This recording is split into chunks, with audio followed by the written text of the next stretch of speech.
In this episode, we are going to break down cuckolding and group sex, the reasons why you might desire these sexual acts, and ways to either make them a reality or a fantasy that you can wildly enjoy. Welcome back to The Naked Connection. This is the show that supports driven men to reach sexual mastery and build deep connections. This is Kirsten, your soon-to-be licensed sex therapist, and today we are going to get really taboo. So why do we have twisted desires? Why are we drawn to taboo things like group sex? Because after all, we've grown up being told that sex should be between two people, not two people and some guy named Brad, right? And forbidden acts like cuckolding or group sex have a very special power to arouse us. And you might wonder, why is that? Because unlike a guy being attracted to a nice rack or a juicy butt, transgression is this sneaky psychological stimulus that can, yes, impart sexual arousal and desire. And so what makes this connection between this transgression and this arousal? It's actually a quirk in our brain's wiring system. So let's take a moment and actually break this down a little bit. Your sympathetic nervous system, which is the part of your body and your nervous system that is responsible for activating fight or flight response, it readies your body for action, right? So think physiologically, it's speeding up your heart rate, it's increasing blood flow to your muscles, and it's actually driving deeper breaths into your body. And the sympathetic nervous system also controls something else. Orgasm. Yes. So can you become aroused from transgression, from something taboo or something scary? The answer is yes. Now, this is really crazy, but I'm in grad school studying to become a sex therapist, and we learned about a study where psychologists actually tested out the hypothesis of whether something scary can actually enhance arousal. And in this study, they used two bridges. So just hang with me here because that might sound weird. They used two bridges in the study. One was a suspension bridge. So think 450 feet off the ground, low handrails. It's wobbly, it's rickety, it's old. If you fell off this bridge, you would probably fall to your death. Now, the other bridge that they used in this study, it was wide, it was firm, it was 10 feet off the ground. It's safe, it's stable, okay? And on each of these bridges stood an attractive female interviewer.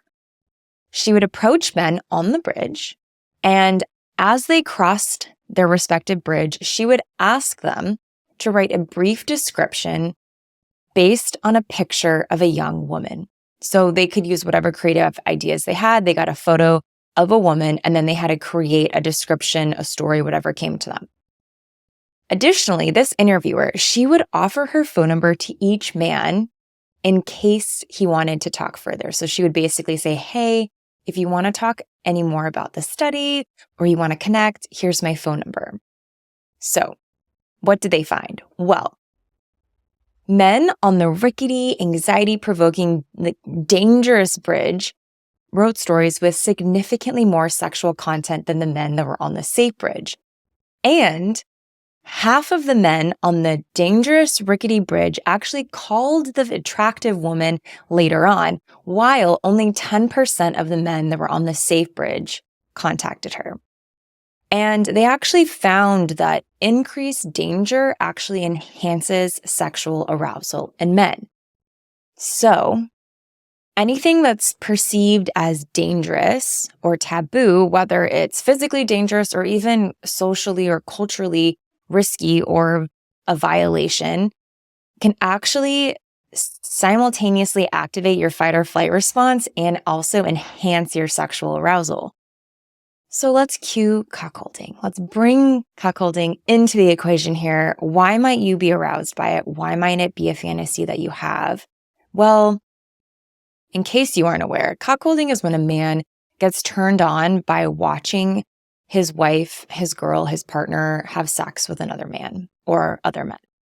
And in order to understand why you might crave this fantasy to be reality, we have to first look at sexual jealousy. Unfortunately, you guys, evolution has gifted you, amazing men, with a challenge. Unlike women, a man can never be certain of his paternity. I mean, now in modern times, yes, we have paternity tests, but actually, there's this interesting study that found that from 2007 to 2008, there were about 3,500 paternity claims brought up by the British Child Support Agency. So for a full year in Britain, 3,500 paternity claims were made, and 20% of those claims found that, yes, the man that was raising the child wasn't actually the biological father. You might think that's only 20%, but if you're one of those 20%, if you're roughly the 1 in 4 men that had one of these claims and you found out that this child wasn't yours biologically, that's a lot in terms of time investment, emotional investment, financial investment for a kid that isn't biologically yours.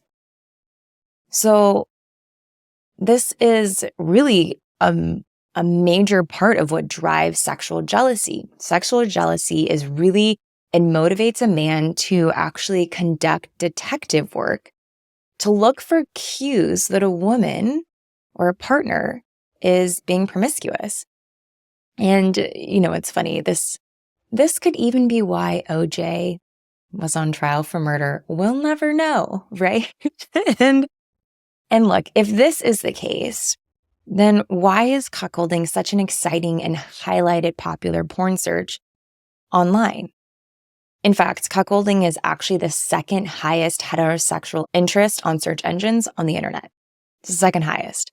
So you might be thinking, okay, well, why would someone be turned on by that? This is where we now invite in a new ingredient, which is dominance. Why are guys turned on by watching a dominant masculine man have sex with his partner, with his girl, with his wife?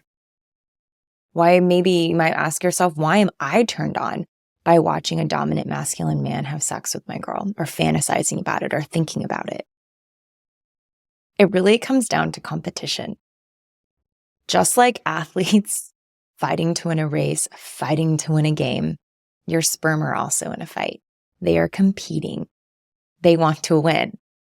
So there have been behavioral adaptations that actually enable a man's sperm to compete, quite literally, head to head with another man's sperm, all in the fight of ultimately impregnating a woman's egg, right? So if a man believes or suspects that his partner may have been with another man, then this behavioral adaptation takes over and actually propels him to have sex with her more quickly and more vigorously than usual. The arousal is heightened as a result of this competition to win.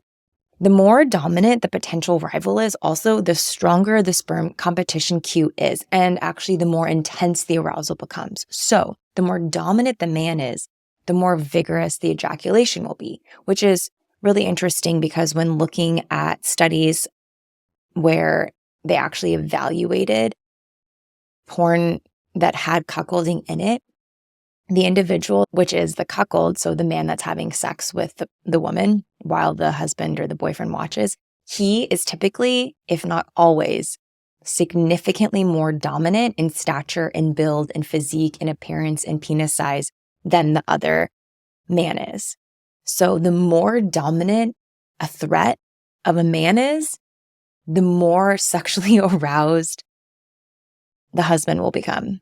This is just, it blows my mind when I think about these things and when I learn about these things, which is why I was really excited to share all of this with you, because I think that this phenomenon, it isn't just for cuckolding, it's also for group sex. So this is often why there will be many men in a scene competing for a single female. So there's actually been, if you look at things analytically from the back end of pornography searches, there are more videos created where there is group sex with a large number of men and one, if not a few women, versus a lot of women and a few men. And it's largely driven also by this same sort of phenomenon that larger sexual arousal is enhanced when there's more competition and your sperm competition is actually competing against one another to win. When people say that life is not a game, they are lying. When people say that everything is not a competition, they are also lying. Life is a game and everything is a competition from my perspective. So if you're a man and you fantasize about group sex with a bunch of men, this might be why. Okay. And interestingly, studies have found that men fantasize about group sex more often than women do, and men imagine larger numbers of men in group sex fantasies than women do. So looking at all of this, what are we supposed to consider? What are you supposed to do with this information? You're like, okay, Kirsten, that's cool, but so what? Well, I think it's important to recognize that your fantasies and desires can really be rooted in physiological and biological factors, right? So much shame and embarrassment and secrecy can be generated from our desires. And I think that when you can understand better why physically or psychologically you might be turned on by something, it creates a level of ease to which you can move through that experience and maybe even accept it or, in fact, embrace it. Also, I think fantasies and desires can be something that really scare us. Maybe you don't like that you've been aroused by that thought or the visual of a large group of horny men having sex with one woman. You might think that that's a weird thing to have in your mind, which is why I think understanding the possible roots to these fantasies can be really settling. And also, it's possible that this sort of fantasy, for example, could be really a testament to, your sexual health and your sexual functioning. Understanding that, hey, my body is having a biological response that's actually demonstrating that my erection system, my ejaculatory system is really online and functioning well. I think it's also offers a lot of opportunity to take this information, understanding what it is that you desire and getting creative with it. So maybe actually living out the fantasy of a cuckold or the fantasy of group sex isn't something that you actually want, but you can pull elements of this into your sex life, right? So maybe inviting something in that sparks your sympathetic nervous system to come online. So generating some sort of controlled risk.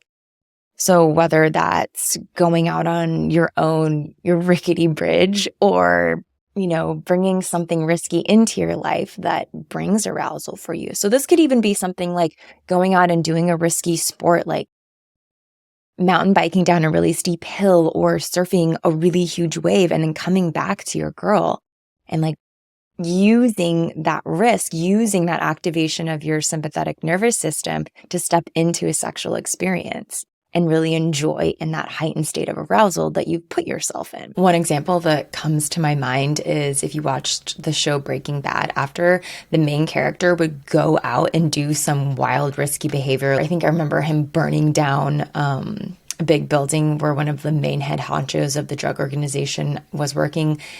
Every single time he would go out into the world and do something very risky, he would come home and have just crazy vigorous sex with his wife, and she'd be like, what is happening? That is a perfect example of using the sympathetic nervous system activation to generate more arousal within your body. Now, I am by no means saying go become a drug lord. However, I'm saying inspiration to be used, Or another option is maybe, let's say that you want to explore what it feels like to feel that threatened response with your girlfriend or your wife, but you don't actually want her to have sex with somebody else, but you like the idea of it or you like the fantasy of it. Well, maybe you both decide to play a game and you go out to a bar and she's going to go flirt with some guys and you're going to watch from afar. And then when you feel like I really want to step in, or I'm feeling like I'm starting to become aroused by this, or feeling really activated, you can walk up to her and take her home and enjoy that experience. I doubt anyone listening to this has seen this show, but when I was in high school, I watched this show called Gossip Girl. Yes, I know.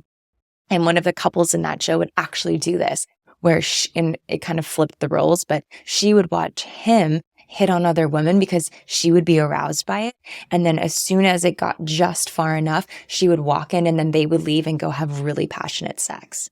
So I think it's taking what it is that you desire and getting a deeper understanding of what might be creating it so that you can sit more comfortably in it, accept it, feel excited about it, and then maybe even getting creative and pulling aspects of it into your sexual life.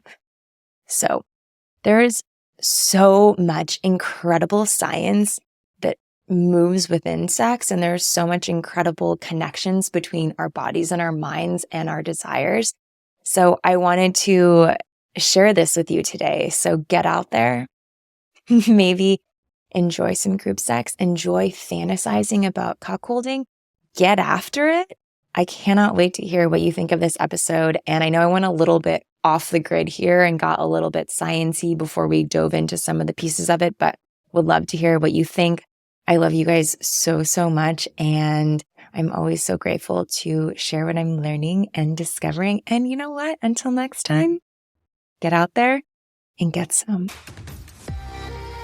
Thank you so much for tuning in to this episode of The Naked Connection. Be sure to subscribe so you don't miss another episode. Trust me on this, your sex life and that special someone in your life will thank you for it. And if you really love the show, please take a moment and leave a 5-star review or a written review and let me know what you think. It would mean so much to me and this show. Until next time, happy connecting.